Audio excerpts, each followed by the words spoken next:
I've known for some time. Something about the world ain't right. A darkness lives in plain sight. In the ether, adjust your eyes.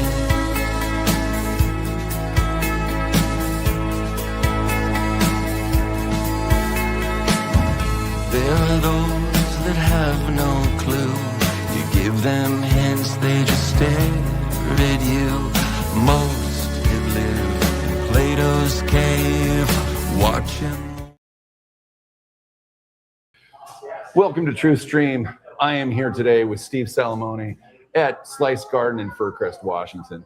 You know, I come down here, I have a bunch of friends that join me. We have monthly gatherings, and Steve and I have got to know each other a little bit over the last few months and thought, you know what, let's have a conversation about his background, business in general, and things going on in the Northwest. So, Steve, welcome to the show. Thanks, man. Good to be here. All right. Well, it's a two-camera shoot today, so I'm going to start with this. Steve, tell us a little bit about your background. You know, where you're from, what your maybe something like what your childhood was like. Yeah, Give us a little bit of that. Growing up in Brooklyn, New York in the 1970s was very different from, you know, where and when we are today. But one of the things that stuck with me was pizza. And, you know, when we relocated out here in 2015, my ex-wife and I, 3 kids in tow. Oh, wow. You know, one of the things that they missed was Italian food and pizza, especially. And so, you know, I set out to satisfy their cravings for good food and great food from back east, and ended up, you know, just getting out of corporate life and starting my first pizzeria. A lot of people think, you know, that it's, you know, a family business or I ever worked in a restaurant. None of that's true. I grew up on Wall Street. That's my career. I have a finance degree from UW. Gotcha. And so you were out here earlier in your life. I was, and that's how I met my ex, right? So there's always ties, right? Right, of course. But all of that stuff, you know, is this a family recipe, or is this, you know, is this something you did back east? You owned a pizzeria back east? None of that's true. I was brand new to the business. The first time I ever, you know, made dough, you know, flour, water, and yeast in a bowl and expected dough to come out of it was September 11th, 2017. I opened my first place less than a year later, August 24th, 2018. So it was a very intense year of, you know, finding the space, right, and leasing the space and demolishing the space and designing the space and building the space, which I did all on my own, by the way. Right. Is that the one that's in the Stadium District? Yeah, that's my first spot. I opened that in Tacoma, Washington, just so people know what we're talking about. August 24th, 2018. And in that, while I was doing all of those things with the space, I was trying to figure out how to make New York style pizza. And it all worked out. Somehow it wasn't guaranteed. I can tell you that. Yeah, it was a crapshoot. Yeah, most things aren't. So you originally came out for what was your draw to come out to University of Washington initially? That's a good question. So really, what's a young man do anything for a young lady? And so I had a girlfriend back east, and I was looking to get out of what I was doing. I was working with the Blackstone Group, sort of in an IT capacity. Okay. And she wanted to, you know, she was a musician, wanted to be part of the grunge scene. Really? So we started based on you know, her desires to be in the grunge scene. We started looking out here for a school to go to. I found UW, and I thought it was a great option for me. And that's how we ended up in Seattle, just based on she wanted to, you know, play music out here, and I wanted to, you know, finish my degree. Okay. Yeah, I finished my undergrad at UW. So then, had you discovered or explored Tacoma at all while you were at UW? No, that's actually a really good question. My whole life, I had never heard the word Tacoma, that it wasn't followed by the word aroma. Right. And so I knew nothing about Tacoma. But when we decided to move back, you know, many years later, almost 20 years later, since we met, again, we had 3 kids in tow. They were in, you know, public schools in New York. We couldn't afford private schools in New York. Sure. And so we set about looking around the country for a place to get our kids into private schools. And this place held more weight because my ex-wife is from Puyallup. Oh, she is. And so Okay. it just became sort of obvious that we were going to relocate here. We settled on Annie Wright to put the 3 kids into. They've done great. It was a good move for them. Sure. And everything else has worked out. My ex is doing great. She's a doctor. I'm doing well. I got 2 restaurants. Right. Yeah. Okay. So, as far what have been some of the advantages or highlights of doing business in Tacoma? I mean, it's a little bit smaller community than Seattle, but yeah, talk to us about that. I probably the best thing about it is when I started in 2018, the pizza scene was, pretty bad. There were only a few pizzerias around, and they really didn't serve very, in my opinion, humble opinion, Right. very good pizza. Certainly not something authentic to a, sort of a pizza style in the world.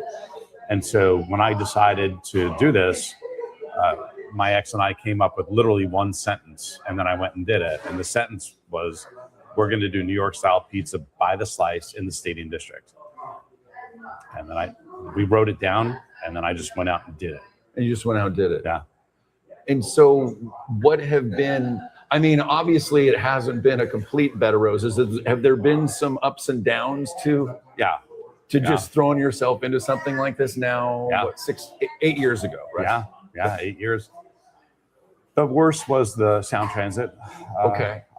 We were, to your point about ups and downs, we were on an up trajectory. We had, when we started, we didn't even have pepperoni. We were just selling cheese pizzas, and all the toppings that you see on the menu now, we didn't have, and that developed over time. But we were on a trajectory heading up very well, comfortably, doing great. Yeah, you're right on a street corner. I mean, it still is a heck of a location. The community really welcomed us, and Right. again, I think it's because we were so different than the other pizzas. Most of the pizzas around here are, West Coast style. Yeah. Bar pizza. Pan, lots of oil, that sort of thing.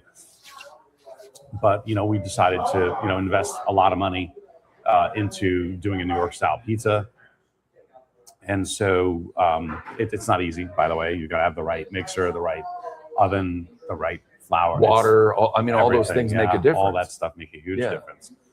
And so we were in 2019 doing great, and then all of a sudden they closed the roads, and it was like turning off, a spigot, for your garden hose. So all of a sudden, like the money just went right down.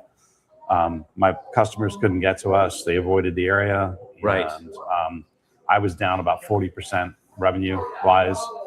There were months when I finished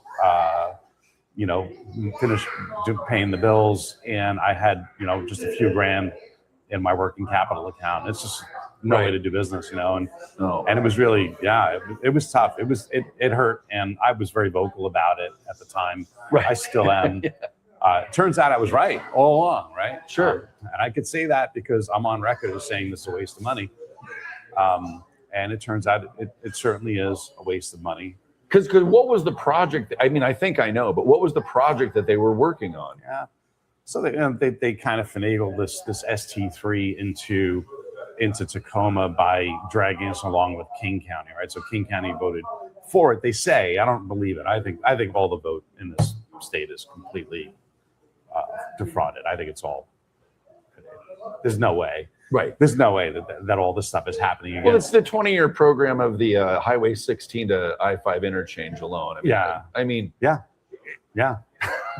That kind of spanned my first, kind of presence in Seattle to finish school, and then it finished when I finally got to Tacoma with my 3 kids. Exactly. And so, it's a terrible waste of taxpayer money. I mean, we work really hard, people in the state, and it's unfair to ask, to impose upon us with this, crazy ST3, this requirement to, spend yet thousands more per household on car tabs to support. I mean, let's look at what they did, right? Let's be honest. They extended, right, the light rail in Tacoma, right, just a few miles up, through a non-existent downtown. There's really nothing going on downtown. Up through Stadium, where there's some activity in Stadium, and then Hilltop, and then it dead ends past 2 hospitals. And so $283 million to extend that light rail. Yeah, say that one more time. $283 million. That's what I thought. Just to build it, right? And now you got to operate it. Sure, right. I was wondering. I have been driving by the extension from the SeaTac area down to the Federal Way area. Yeah. And as you're on the freeway, you look over, and not real long because you don't want to be distracted. Yeah. Not many people are in that car. Yeah. What is the general operating cost per day? I mean, for whatever portion of it, but it's got to cost quite a bit a day to run this thing, I would imagine, right? It's a very recent article by a guy named Harger. Okay. I think he's Cairo, but his stuff is always printed on mynorthwest.com. And he was in Tokyo and was just having a fantastic time using the Tokyo subway system. It's clean, it's safe, it's efficient. A lot of people use it. Well, I mean, they're a city of I think over 30 million. Right. Tokyo, and that's we'll get back to the numbers, right? The numbers are really striking. So he started wondering to himself, like, what does it cost per rider to run a system so beautiful and perfect in Tokyo? And he comes up the answer. This is research. Comes up the answer: 80 cents per customer per rider. And then he thinks to himself, 80 cents to provide this awesome service. And so he wonders, what does it cost to provide the terrible service we have? And the high watermark was the Sounder, $47 per rider. And so I would expect the Sounder to not be around too much longer based on that.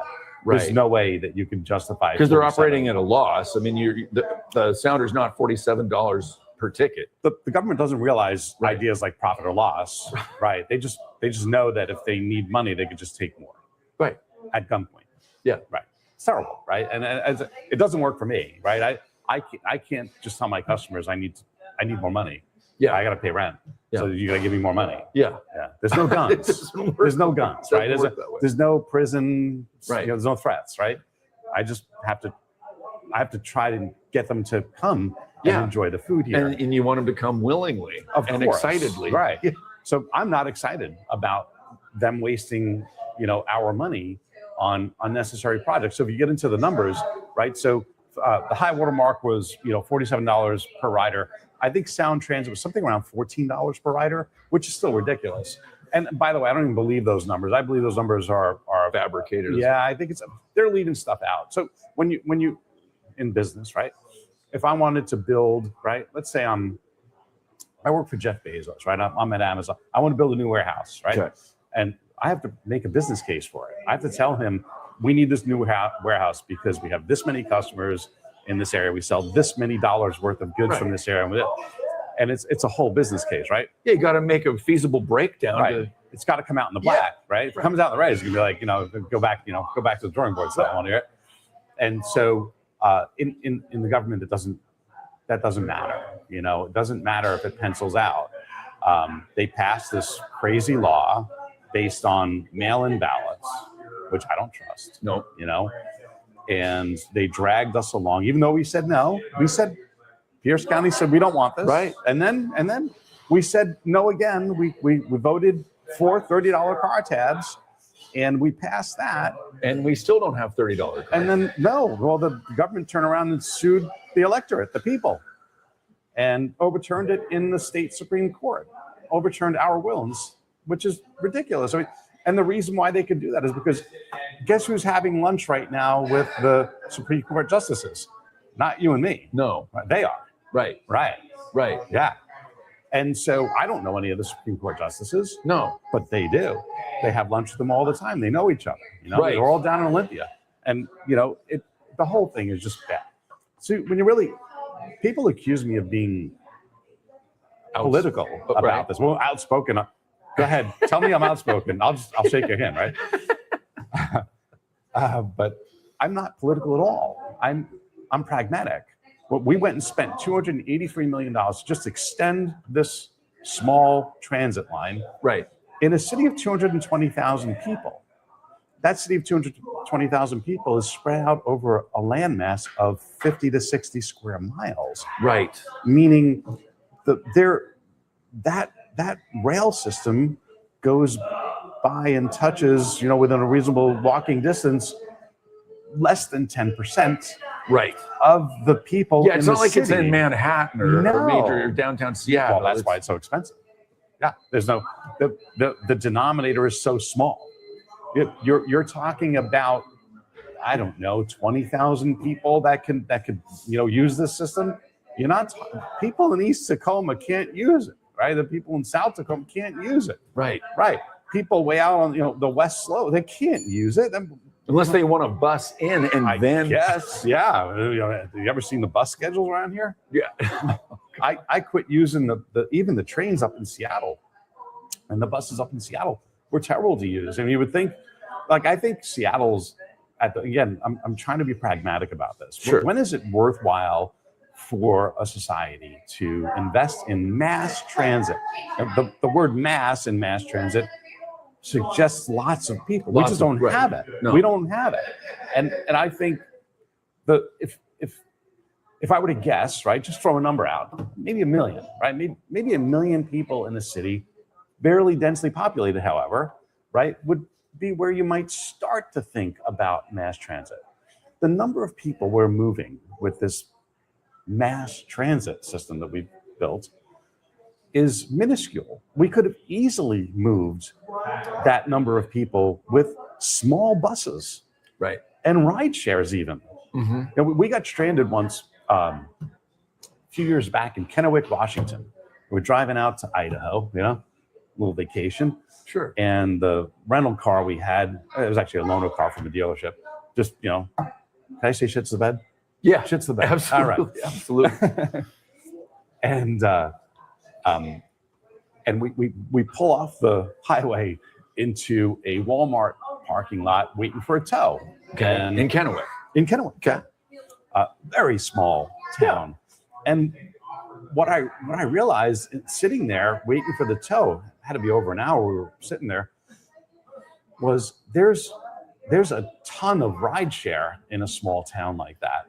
So I'm not saying I'm against public transportation. I'm not saying I'm against mobility. I'm not saying I don't want to subsidize people that might not be, able to purchase. I'm happy to do that. I think as a society, I think what we've done is a terrible travesty. It's a waste of our kind of generosity, right? As That's neighbors. nearly a third of at least a quarter, between a quarter and a third of $1 billion that they put into it. And that's just to build it. Right. That's just to build it. Right. And each one of those trains has an operator on it. And then and the electricity. Right. And if you've noticed, well, you've got to maintain the trains, you got to maintain the tracks, right? Absolutely. There's administrators, right? Yeah, Involved. people that run it, right? The business. And then there's pensions, and then there's vacations, and then there's, right? So you have more drivers than just enough, right? And so you start adding this up, and you've got a massive expenditure. And you're maybe that's what they mean by mass transit. Yeah.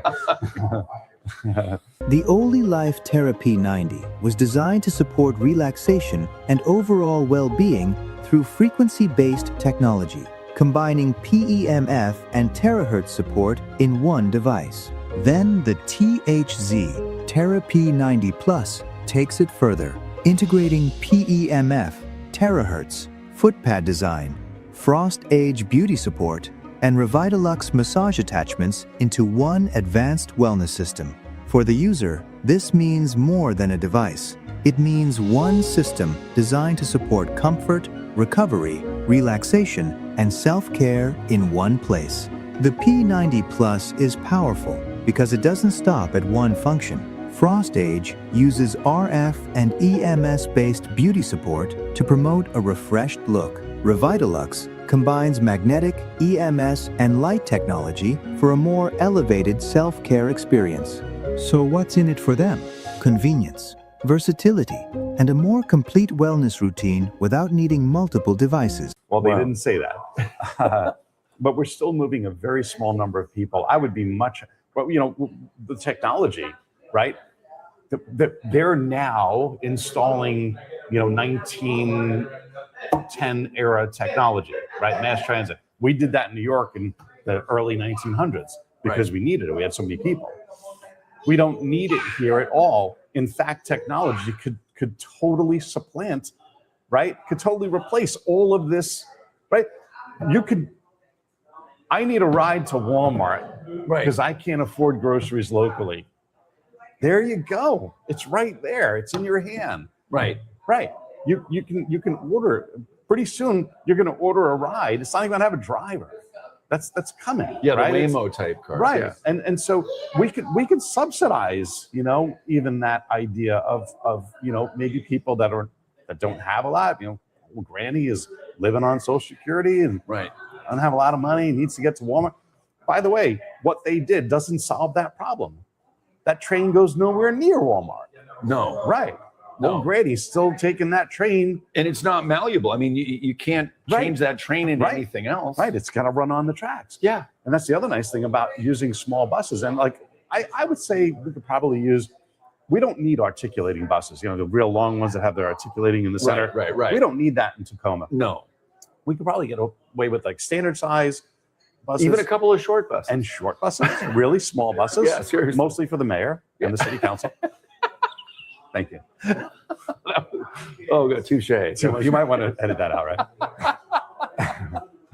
But even ride shares, I think we could leverage technology to offer even subsidized mobility. I have no problem with that, helping people. But we don't have to waste. Somebody got rich. I don't know who it is. Right. So there are contractors that tore up those roads and obstructed my business. Yep. And and by the way, I got kind of like an eagle-eye view of how bad it was, the effect of their daily you witnessed. But I witnessed it. I was up, and then they started construction down, and then COVID hit. They stopped construction, back up, and then somehow they decided, let's go back to work, and back down. So it was. So this took a much longer time period than initially anticipated. Well, it wasn't just COVID. I mean, they're totally incompetent. You know, I mean, like these guys dug up the same. I watched them dig up the same roads like 5 times. So we're digging up and then put the asphalt and then a total waste of time and money. I watched them dig up that same section of road, North First, right, in North Tacoma. Yeah, that's where my shop is, and I watched them dig it up. Like every time they dug it up, they did one thing, like, oh, let's do the sewer lines today. And okay, great. And then they covered it back up, and then they dug it up again. Let's do the electrical this time. Okay, great. So you could see the waste. There was no efficiency. I mean, oh my God. I mean, I'm gonna go crazy here. Okay, I'm just gonna say a 4-letter word. It's 5 letters, but it's still 4 letters. Okay. Yeah. Trump. Sorry. I'm gonna light this shit on fire, right? Okay. So there's a great story of him back when he was a builder. The city of New York had an ice skating rink in the middle. I'm familiar with this story, but you know the story? Yeah, no, right. Tell the audience, please. So the city had been trying for years to rebuild the Woolman Rink in Central Park. Now, Central Park is basically his backyard, right? Right. There's Trump Towers right there. He knows the area. Yeah, 57th and 5th. Well, no, his apartment looked over and saw this disaster, right? So they tried for years, couldn't get this skating rink, back together. And so he said, like, they being the city? The city, right. And by the way, he got into a really nasty fight with the mayor over this, right? There was all kinds of name calling. Which mayor? Do we know which mayor this was at the time? Ed Koch. Yeah. Okay, I figured. And so a lot of name calling, not Trump, right? He wouldn't name call ever, right? But that's just New York. And so he just offered, I'll do it. I don't even want any money. I'll pay for it. Yeah. I just want this thing done. Yeah. It's an eyesore. For I the look kids. out. Yeah. I look out my window, right, for everybody. Yeah, for everybody. For the entire society, right? The entire It's a win-win. No one's losing on this. And so first thing he does, he picks up the phone. He calls Madison Square Garden. He says, who's the best ice rink guy? And that's it. I mean, he got a guy from Ontario who's known as the best. Because Trump noticed, like one night there's an NBA game, the next night there's a hockey game in the same facility. Like, how do they put this together so fast? Right. And he found the right people, and he had it done for a fraction of what the city had wasted. Right. Right. Of course. Right. And so, you know, if you want, you don't have to look too far to see examples of government, you know, sort of grift, right? Yep. Waste, corruption, fraud. Yep. You don't have to look too far. Letting things take way too long. The whole thing, it just, like I said, I watched it and I noticed, you know, because I was so vocal. So, of course, I got a big mouth, right? I'm from New York. I'm very brash. You're Italian. Yeah, and I'm just kind of in your face. I was on TV. I was on the radio.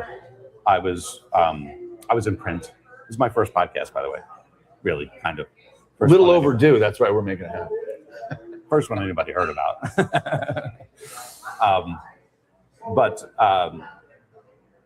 it just, you can't overstate the corruption. Right. Nobody in their right minds would ever greenlight this or agree to this. It is entirely. Yeah, if they knew, like, there's no transparency with this. In fact, there was one gentleman that I saw this clip probably 3 years ago, and he said that there's 5,000 engineers in Washington State they're not even qualified to be engineers. No. I didn't look at any more sources than that, but it wouldn't even surprise me because this is the type of stuff that goes on. Yeah. They just put people on that can okay stuff. Yeah. They get part of the money payment. Yeah, These kind of projects happen. I get the feeling that I would get in more trouble over a parking ticket than government officials would get in for wasting billions of dollars. Right, exactly. Right. You know, if I parked my truck wrong on the street, right, I'd get a ticket, and then if I refuse to pay it, you know, they revoke my registration, they revoke my license, right, that sort of thing. And so I would get in a lot more trouble just for a parking ticket than these. I mean, these people are insanely corrupt. Yeah, and they do things that make no sense. And you know, when you consider how, and again, I don't think the $14 tells the whole story. No, 14 per rider. I think the number's a lot higher. You know, when you are expensing a project like that, and I've done a little bit of research on it. Obviously, you have to, all the operating expenses have to be right. Have to be included in the analysis, right? Right. But also a depreciation number, right, on the original project. So 283 million. Turns out on a project like a public works project like that, the depreciation is 30 years, right? Wow. Generally speaking, right? Again, people do things differently, sure, but just take a number, right? A reasonable number, 30-year depreciation. Divide 283 million over 30 years. And so add that to the operating and the costs. interest that you could have made on that. Yeah, well, I mean, opportunity cost of that capital is right, 100% also. You know, yeah, that's usually not even taken into consideration whatsoever. Well, yeah. They don't have sharp pencils, that's for sure. Yeah, well, you know, and you're not the only one. Now, I used to work at Patty Coins, which downtown Tacoma, on Pacific. No longer there, but they had been working for so long on the street in front, and I don't think this was related to that project, but there was some kind of change in the way the street was being laid out. With, you know, it could have been for wheelchairs and or the electrical setup. I'm not exactly sure. All I know is Pat Coyne, the owner, got so fed up with all the construction that he closed Patty Coins of Tacoma down, and he had 2 other properties up north. But you're not the only one that's been frustrated by it. I mean, projects like this. So many of my neighbors in the Stadium District closed. I mean, the Harvester place was it's an institution. That was a staple. Yeah, absolutely. I mean, it's been there for And was that decades. a primary reason that happened? Yeah. I mean, you'd have to ask them, but I think so. I think it was just sort of, what are we doing? You know, it's like, we're here trying to, run a business, Right. and our customers can't even get to us. Yeah, how do you navigate? I mean, you survived this, and it looks like some other ones didn't. Like, when 40% of your business that's gone. Yeah. Like, you in a restaurant. Yeah. I mean, if you want to talk about the profit margin in a restaurant, just so people understand the reality of that, I've been in the restaurant business myself, but 40% is massive. Yeah. It's no fun when, like I said earlier, when you pay all your bills at the end of the month and you end up with like $4,000 in your checking account. Yeah. That's just no fun. It's just, you're basically, barely making it. I refused to put any more money out of my pocket into it. Right. So I never refunded the thing. Once after I opened, that was the last penny I put in. Now the revenue had to pay for everything. And so it was tough. But it ends up, we actually made some really good moves, right? So one thing was, like, we're lucky. This wasn't my brilliance. Turns out pizza travels really well, right? This is true. Yeah. So you come get a box of pizza. We're on lockdown in COVID. You can't sit in a restaurant. So the steakhouse really took it on the chin, right? Because who's going to order it? You sell the steak, not a sizzle, not the steak, right? Yeah. And so nobody's going to order a steak to go. But it turns out pizza travels really well. And you can feed a bunch of people with it. Yeah. Families, and they're all cooped up together. Yeah, and it's inexpensive. And so that we were positioned very well to do okay in COVID. But we also made some really good decisions, right? At the outset of COVID, we kind of sat down, looked at the schedule, like, how do we handle this? We didn't know what they were going to do. No, they were going to close us all together. It's like playing Tetris, right? Or if they were going to just do what ended up happening was you just can't dine in. Okay, so we could do a lot of to go, but we ended up taking, making a decision that we didn't even realize was beyond the right decision to make. Right? So look at the schedule. We had a bunch of high school kids working for us at the time. And so we asked all the high school kids to donate their hours to the adults who had rent to pay. Right. And so, we didn't realize at the time, right, this is kind of the fateful part of it. The kids who were working for us, their parents weren't going to let them come to work anyway. Right. Right. They were going to say, no way, I'm not going to risk my kid getting COVID. Right. So they were off the schedule. So we all the adults had to work, kind of double time. And everybody kept, their bills paid. And we kept the pizza flowing, kept our neighbors fed. Right. And we actually did really well through I'm praying for more pandemics. No, that's not true. I'm not. Well, it is 2026. I'm not. I'm kidding. Yeah. Wow. Well, I just want to say to the audience, we have, usually it's a monthly gathering at the Slice Garden in Furcrest, and we put that on our link tree. And there's not a whole lot of places in the Tacoma Furcrest area where the owners are open to, some of the discussions that we have, but it's just, the normal narrative that you see on TV. I mean, a lot of people are questioning that. And that's primarily what we get to do down here is, Steve's a pretty outspoken guy. We feel pretty comfortable with it. The staff's amazing. And so it's a really great, comfortable place. And I don't have to come very far. So yeah, we have a lot of fun here. It's the only place in Furcrest where you can get a drink without a membership. That's right. And we got a nice cozy bar, nice dining room. Great staff. Thank you. Yeah, I'm very grateful. I've got some really good people here. Yeah. And we're kind of on the upswing, just like the other place. Just we were on the. Well, look what you've overcome and navigated. I mean, because what I was going to say is, in restaurant, a third is usually food cost. A third is what you pay your staff. Yeah. And then if you're lucky, a third's profit. So if you're 40%, that's massive. Yeah.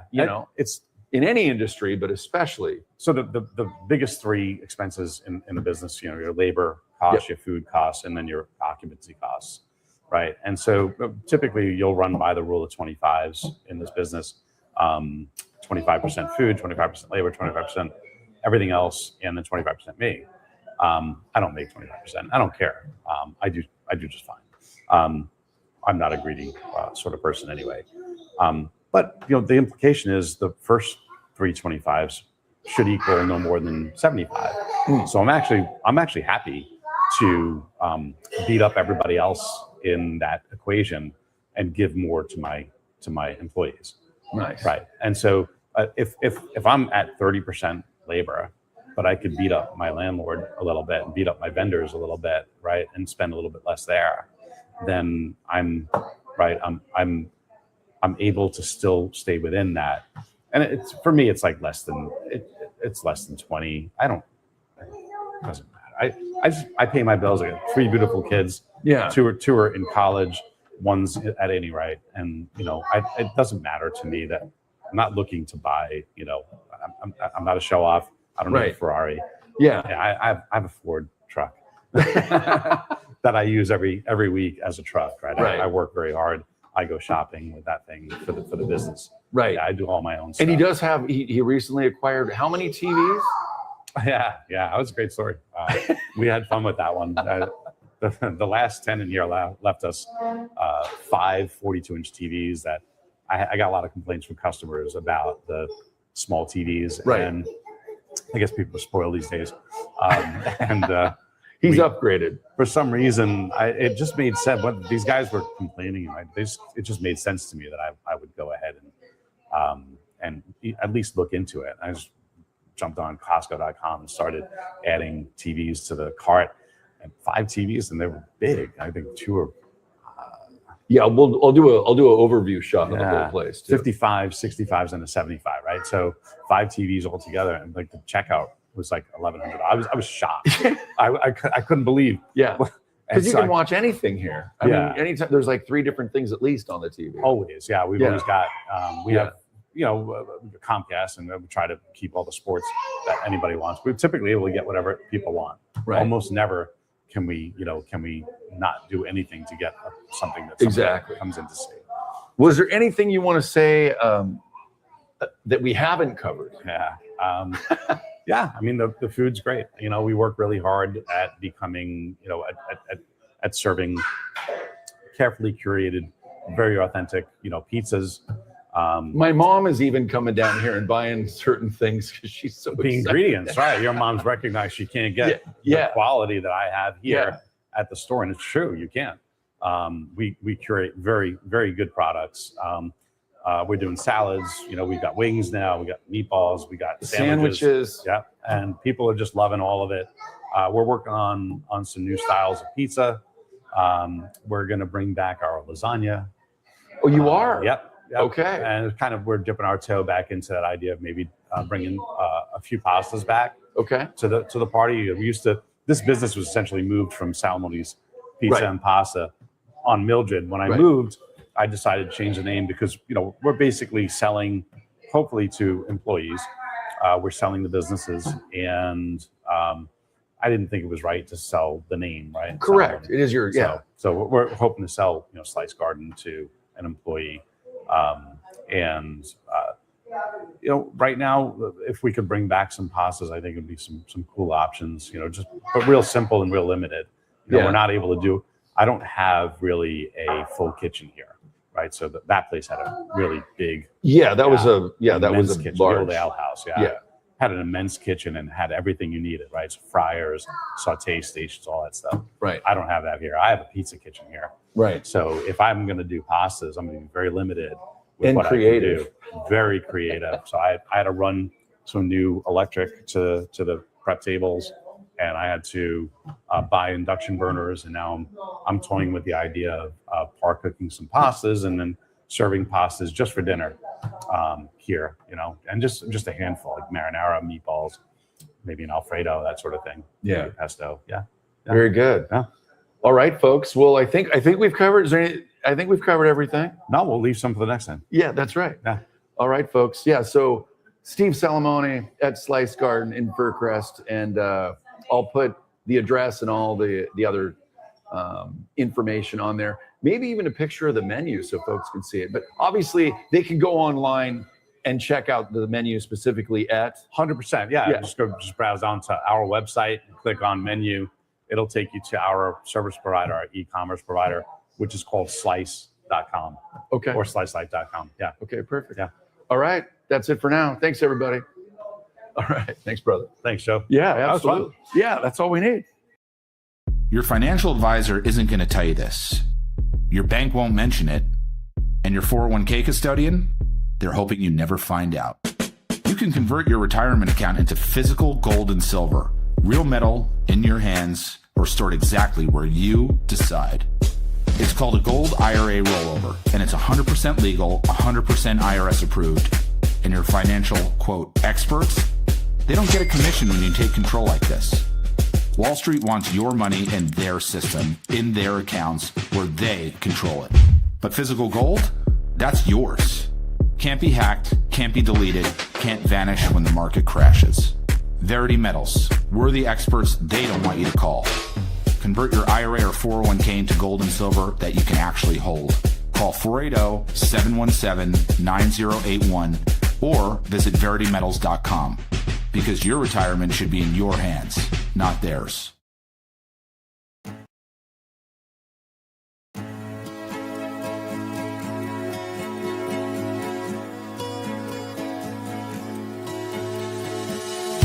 I've known for some time something about the world ain't right. A darkness lives in plain sight. In the ether, adjust your eyes.